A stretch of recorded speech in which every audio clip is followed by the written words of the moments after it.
Hello guys, myself is SK Sir, and there is a question that I brought is from Challenge Your Understanding Kinematics Pathfinder. Fantastic question. Uh, in case you tried, you must have enjoyed it. If you are not able to answer, I'm going to tell you how to solve and get to the answer. Okay? So let me read and explain. Starting from center of circular path of radius r, a particle P chases another particle Q that is moving with uniform speed V on the circular path.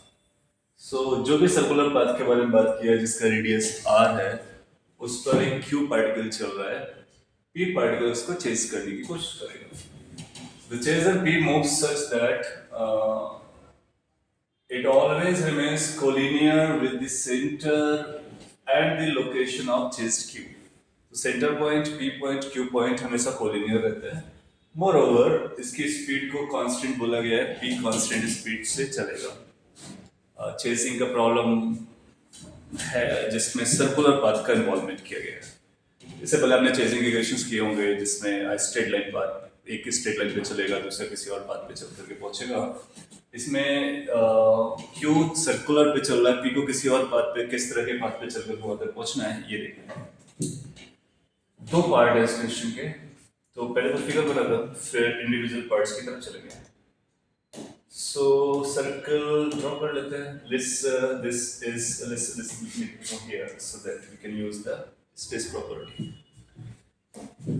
ये एक capital R radius का circle है और जिसपे Q चल रहा है और क्यू ऐसा v स्पीड से जा रहा था. ये क्यू है. p अभी यहाँ पर है, यहाँ से चलना स्टार्ट करेगा अगर t इक्वल टू 0 की बात करते हैं. और किसी जनरल टाइम पे देखेंगे तो फिर ऐसा हो जाएगा कि ये हमारे सेंटर का काम करेगा और p c q सारे एक ही लाइन पे लाइन कर रहे होंगे. तो अभी q ऐसा जा रहा है और p यहाँ कहीं हो सकता है या उसके बाहर भी हो सकता है, मेरे को नहीं आइडिया है. But yes they are collinear. That's what we can guarantee from this information. समझते आगे ए पार्ट के लिए पार्ट वाइज सॉल्यूशन दे देते हैं. On which path will P eventually move? Eventually मतलब ultimately, finally किस पाथ पे चलेगा? And how long will it take to reach on this path? Consider the cases of different types. Eventually की बात कर रहे हैं कि eventually किस पाथ पे चलने वाला है. क्यू को चेस करने तक का तो काफी कॉम्प्लिकेटेड पाथ हो सकता है, लेकिन इवेंचुअली अगर बात की जाए इवेंचुअली और इस कंडीशन को मीट करके रखा जाए कि तीनों कोलिनियर रहने वाले हैं, तो क्या इवेंचुअली इसको यू से इसको भी सर्कल पे चलना पड़ेगा जस्ट लाइक क्यू, क्योंकि कोई ऑप्शन है ही नहीं अपने पास ना. क्योंकि अगर इन तीनों को सेंटर को क्यू को पी को हमेशा कोलिनियर रहना है, they have to be on the same line all the time. तो अल्टीमेटली जहां भी पी पहुंचेगा उसके बाद से उसको सर्कल पे चलना पड़ेगा. ना केवल सर्कल पे चलना पड़ेगा बट आल्सो उसको सेम एंगुलर फ्रीक्वेंसी से एंगुलर वेलोसिटी से चलना पड़ेगा. लेट्स से एज्यूम इसकी रेडियस r डैश है. तो हम क्लेम करने वाले हैं कि r डैश कितना होगा, फिर आगे कैलकुलेशंस करने वाले हैं. Are you getting this point? Question would have been quite difficult अगर उसने पूछा होता है कि P जब इवेंचुअली सर्कुलर मोशन पे चलेगा तो कैसा पाथ क्रिएट करेगा. Challenging one. सो यहाँ पर तो उसने बोला इवेंचुअली किधर जाने वाला है. सो इवेंचुअली तो अपने को समझ में आया सर्कल पे चलने वाला है. सो आप बोलोगे circular path, no doubt. And we can talk out कि क्या उसकी रेडियस होगी सर्कुलर पाथ की, क्योंकि ओमेगा बराबर होंगे तो ओमेगा की जो वैल्यू रही होगी वो v by r for q and that has to be u by r dash for p. Now from here you can calculate what is the radius of the path in which is going to move R is going to be basically U divided by V into capital R. इस radius पर ये चल रहा है। Question ने पूछा है कि how long it will take to reach this, consider the cases this u v v कोई भी बड़ा छोटा हो सकता है। तो अगर u छोटा रहा, इस वाला p इनसाइड होगा जैसा फिगर दिखाया गया है। u और v बराबर रहे, इक्वल रहे तो सेम सर्कुलर पाथ पे चलेंगे। और u और v में u बड़ा रहा तो रेडियस ज्यादा रहेगी p की, इसका मतलब है p क्रॉस कर जाएगा u को और फिर एक बड़े सर्कल पे चलेगा जिसकी रेडियस इससे ज्यादा रहने वाली है। तो ये तो हो गया पहले पार्ट का पहला पोर्शन जिसमें ये बता रहा था कौन सा पाथ है। इसका दूसरा पार्ट काफी अच्छा है जो बोलता है how long will it take to reach this path. उसको इस पाथ पर r डैश वाले पाथ पर पहुंचने में कितना टाइम लगा। सो टाइम कैलकुलेशन के लिए क्या कर सकते हैं, so let me solve it. Circular motion के कुछ पॉइंट्स निकालते हैं कि किसी भी पार्टिकल का पोजीशन वेक्टर अगर मेजर करना हो, एस्यूमिंग कि ये हमारा ओरिजिन है, ये x डायरेक्शन है, y डायरेक्शन है, c को ओरिजिन लेकर के x y जो हमारे नेचुरल होते हैं नॉर्मल यूज करते हैं r कैप है। थोड़ा सा कॉन्सेप्ट क्लास के कॉन्सेप्ट्स को हम लोग यहाँ पे डायरेक्टली यूज कर लेंगे। अगर ये r है तो वेलोसिटी कितना आ जाएगा, dr वेक्टर बाय dt। थोड़ा सा हाईलाइट कर देता हूँ कैसे वहां तक पहुंच रहे हैं। एक बार आएगा ये r dr cap by dt, दूसरी बार आएगा dr by dt r cap. जब लोग सर्कुलर मोशन पढ़ते हैं तो उसमें dr बाई dt को जीरो बोल देते हैं बिकॉज रेडियस कांस्टेंट है। ये p के लिए चल रहा है। फॉर p कैसे चला होगा, क्योंकि अपने को टाइम निकालना है ना, तो t इक्वल टू 0 से लेकर के इवेंचुअल तक का जाना पड़ेगा। तो अपने को पाथ को एनालिसिस करना पड़ेगा, बट एग्जैक्टली पाथ का मोशन इक्वेशंस नहीं चाहिए, बट मोशंस के बारे में जानेंगे कि कैसे वेलोसिटी जा रही होगी। अच्छा, dr cap by dt we already know कि ये क्या रहता है। सो ये ओमेगा थीटा कैप रहेगा, तो पहला बन जाएगा r ओमेगा थीटा कैप। दूसरा dr bye dt the rate at which this radius has changed over the time in r cap। अगर p के लिए बताया जाए तो p का जो वेलोसिटी का मैग्नीट्यूड है जिसको स्पीड बोले गए और वो कांस्टेंट है, दस अच्छा वाला पॉइंट उसका यूज किया गया।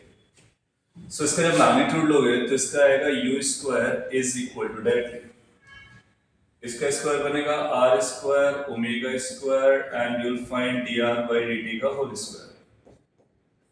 नाउ अपने को dr बाय dt पे इंटरेस्ट आ रहा है बिकॉज़ p का जो रेडियस है वो 0 से चल करके r डैश तक गया है और उसमें t भी है। तो लॉजिक कहता है कि अगर इस डिफरेंशियल इक्वेशन को हम हैंडल कर पाए तो अपने को आंसर निकल आएगा टाइम एज अ टाइम की वैल्यू निकल के आएगी जब तक वो फाइनल सर्कल पे पहुंचता है। इसको अगर रीराइट किया जाए तो यहाँ से dr by dt दिख रहा है अपने को, dr by dt turn out to be under root, इसको इस साइड लेके आते हैं, सो आएगा u square minus r square omega square. अच्छा, इसमें r वेरिएबल है, ओमेगा कांस्टेंट है और u कांस्टेंट है, t कैलकुलेशन चाहिए अपने को, तो इसको और आगे लिखते हैं dt is equal to r वाले टर्म एक साथ लेके आ जाएंगे। So that becomes dr divided by under root all this stuff. In all this stuff, अगर हम लोग omega in case I take the omega outside, तो आएगा under root u by omega का स्क्वायर माइनस r स्क्वायर। इसको देख करके अपने को समझ में आ जाएगा ये इंटीग्रेबल है, स्टैंडर्ड इंटीग्रेशन, इसको इंटीग्रेट कर देते हैं। ओमेगा कांस्टेंट उसको बाहर भी निकाल सकते थे। 0 से t टाइम लगा होगा और रेडियस 0 से r डैश गया होगा, r डैश तक चल रहे होगा, r डैश रेडियस गया होगा। सो यू फाइंड कि इसका जो इंटीग्रेशन आएगा t इज इक्वल टू ये 1 बाई ओमेगा तो आप अलग ही कर लो, ये कुछ तो ऐसा लिखा हुआ है integration of dx upon under root a square minus x square, and we know कि इसका इंटीग्रेशन रहता है sine inverse x by a। x कितना है हमारे लिए r, a कितना है ओमेगा u बाई ओमेगा, और इसकी लिमिट्स अपने को लगाने होंगे running from 0 to r dash, 0 to r dash. Okay, so let's check कि ये t कितना कन्वर्ट होता है 1 बाई ओमेगा। ओमेगा अपने को ऑलरेडी पता है, what is omega, b by r। तो 1 by omega becomes r by v within bracket sin inverse. अच्छा ये आएगा omega r dash divide by u minus sin inverse 0. We know sin inverse 0 turn out to be 0.